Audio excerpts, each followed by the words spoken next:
सारे ये जो शश व पंच है, इसमें अदालतों का क्या किरदार होना चाहिए? अदालतें जो हैं, जज बनना सबसे मुश्किल काम है।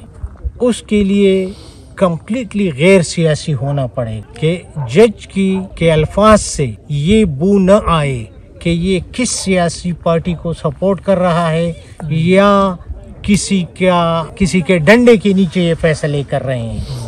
ये चीज़ निकल जाए तो लोग अदालतों पे एतमाद करने लगेंगे। अब अदालत जो है, कानून है, आईन है, सब कुछ मौजूद है। अब अगर हम उस रात को जाएं कि रात के 12 बजे उमर अता बंदियाल अदालत खोलता है और उसी का आईन की खिलाफ वर्जी पे वो जो उसने आर्डर किए, अगर वो आर्डर नहीं होते तो इतना मुअम्मा न बनता।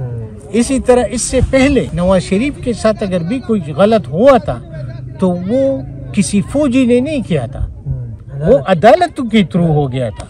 भुट्टो साहब को भी अगर हाँ उसको हम कहें तो वो मावराई अदालत नहीं था, वो सुप्रीम कोर्ट ने फैसला दिया था।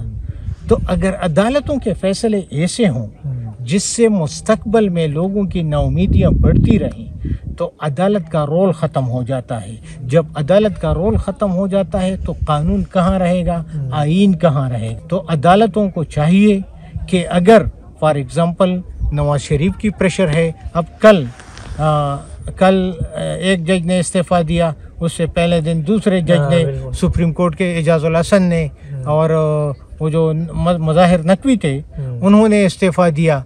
तो अब उन्होंने इस्तीफ़े क्यों दिए? क्योंकि इस मुल्क में जो ताकतवर तबका है वो अब नवाज शरीफ के साथ है और इन दो जजों को नवाज शरीफ के खिलाफ इस्तेमाल किया गया। अब नवाज शरीफ की इक़्तिदार आएगी, इनके मुताबिक बाकी फैसले तो मुस्तकबिल के बारे में अल्लाह जानता है क्या होता है, लेकिन उनको रास्ते से हटाने पे मजबूर किया गया। जिसने भी किया वो खुद डर गए या किसी ने मजबूर किया। ये बहुत तफसीली बहस है, इसमें मैं नहीं जाता। लेकिन अगर भुट्टो साहब के फांसी के वक्त ये अदालतें जनरल ज़ियाउल हक को कहते कि हमारा काम आईन और कानून की पासदारी है, उसमें ये कत्ल का सजावार हो सकता है या इसको बरी करना चाहिए, हम वो करेंगे, आपकी बात नहीं मानेंगे, तो अदालतें सुरखरू होती और आज ये मुकदमे 40 साल बाद दोबारा न आते। इसी तरह अगर नवाज शरीफ के ख़िलाफ़ अगर इनके ख्याल में कोई गलत फैसला हुआ है तो ये भी अदालतों ने किया है, किसी और बंदे ने नहीं किया है। अब मैं एक मुलाजिम रहा हूँ, मुझ पे भी काफ़ी प्रेशर पड़े हैं, लेकिन मैंने सीधी बात कही है कि कानून यही कहता है और मैंने ये फैसला किया है।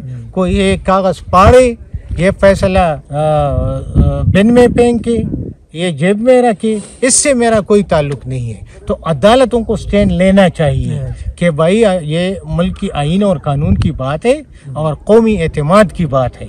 तो हम ये नहीं करेंगे कि कल दूसरी हुकूमत आएगी तो हम इस्तीफे देंगे, ये तो सियासी पार्टी हो गई, फिर अदलिया नहीं हो गया। तो इसीलिए अदलिया को सही मानों में अदलिया होना चाहिए ताकि लोगों का एतमाद बहाल हो और ये बहाने नहीं होने चाहिए कि इसके साथ ज़्यादती हो गई और इसको फेवर मिल गया। ये अदालत से ये तवक्को नहीं है। अगर कोई मजबूर है तो इस्तीफ़ा दे दे और घर जाए।